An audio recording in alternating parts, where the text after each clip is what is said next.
syurga. Untuk pengetahuan kawan-kawan dan semua pendengar, setiap manusia ada hati yang bernama iman. Iman ialah perasaan yang manusia rasa dalam kehidupan seharian. Allah Subhanahu wa Ta'ala telah menyatakan di dalam Al-Quran surah Asy-Syu'ara ayat 89, maksudnya, kecuali orang-orang yang menghadap Allah dengan hati yang bersih. Hati yang bersih dan sihat disebut sebagai qalbun salim. Setiap manusia perlu mempunyai hati yang sihat dan bersih, iaitu qalbun salim, untuk masuk ke syurga Allah Ta'ala. Dalam arti kata lain, setiap manusia perlu mempunyai keimanan yang sejahtera untuk masuk ke syurga Allah Ta'ala. Apakah ciri-ciri hati qalbun salim? Untuk mendapat hati yang bersih, sihat dan bersih, kita perlulah beriman kepada Allah. Beriman artinya juga aman dari rasa takut. Hati orang yang beriman tidak akan merasa takut kepada perkara lain kecuali hanya takut kepada Allah. Sebagai hamba Allah, kita perlulah percaya bahawa hanya takut kepada Allah. Allah akan menjadikan semua yang ada di dunia ini takut kepada kita.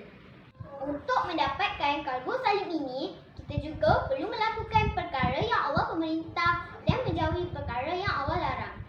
Allah merintahkan orang Islam untuk solat. Jadi, kita perlu solat di awal waktu. Allah perintahkan agar berbuat baik dengan ibu bapa. Kita seharusnya patuh pada arahan ibu dan ayah. Tidak bercakap kasar, tetapi bercakap dengan sopan kepada ibu dan ayah. Allah merintahkan orang Islam sentiasa mengingati Allah.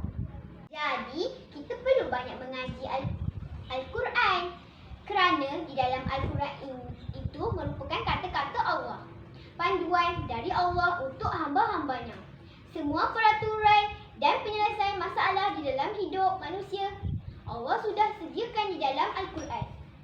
Jadi, kawan-kawan sudah baca Al-Quran hari ini?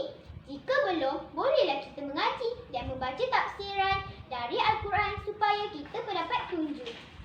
Untuk mendapat hati yang sihat dan bersih, kita juga perlu sentiasa percaya bahawa hanya Allah Ta'ala sahaja yang ada kuasa untuk memberi manfaat dan mudarat di atas muka bumi ini. Tidak ada kuasa lain yang boleh melawan kuasa Allah yang Maha Agung. Kita perlu membesarkan Allah dalam semua perkara supaya dunia ini menjadi perkara yang kecil untuk manusia. Jika kita ada masalah, kita perlu mengadu kepada Allah terlebih dahulu. Kerana hanya Allah sahaja yang boleh menyelesaikan masalah manusia. Sesungguhnya Allah itu sangat dekat dengan hamba-Nya. Allah memberi apa sahaja permintaan manusia yang berdoa padanya. Hal ini sesuai dengan firman Allah dalam surah Al-Baqarah ayat 186 yang bermaksud, dan apabila hamba-hambaku bertanya kepadamu Muhammad tentang aku, maka sesungguhnya aku berada dekat dengan mereka. Aku kabulkan permohonan orang yang berdoa apabila mereka berdoa kepadaku. Hendaklah mereka memenuhi perintahku dan beriman kepadaku agar mereka memperolehkan kejayaan. Sebagai penutup, saya mengajak semua kawan-kawan dan pendengar untuk perbaiki iman kita supaya kita mendapat qalbun salim. Hanya dengan memiliki qalbun salim, kita dapat masuk ke syurga Allah Ta'ala, insya-Allah. Sebelum saya penutup syarah ini, dengarlah sebuah kuridam dari saya. Barang siapa rajin membaca Al-Quran, hidupnya pasti diberkati Tuhan. Rajinlah mengerjakan solat agar